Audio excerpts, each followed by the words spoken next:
Dada, buning xurragini aslida 2 soatdan beri dam olmayapti-ku. Sen 2 soatdan beri dam olamsan, ammo tug'ilgandan beri dam olmayman.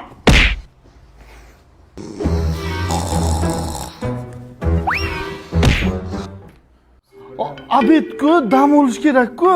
Shuda biz ham dam olaylik. Xurrak otdimmi? O'rdak otding, miltiq otding.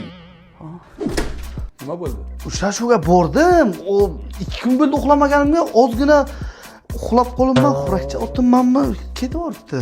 Sani xurraging xurrakcha emas. Xurrak. Nima qilsak bo'ladi dada xurrakni? Doktorga boramiz. Xurragingni ham chiroyli qiladi, burningni ham chiroyli qiladi. Assalomu alaykum doktor. Assalomu alaykum. O'g'ilcha nafas olishga qiynaladi. Burni biroz qiyshiqroq, keyin xurrak otadi. Juda yomon xurrak otadi. Qo'li qo'shtlarim ham bezor bo'lib ketgan. Qachondan beri xurrak o'tish? Bu tug'ilgandan beri xurrak otadi. Yo'li qiyshiq, operatsiya o'tkazish kerak. Bularga septa konxaplastika operatsiya. Operatsiya 15-20 minutlik. Nafas yo'li ochiladi.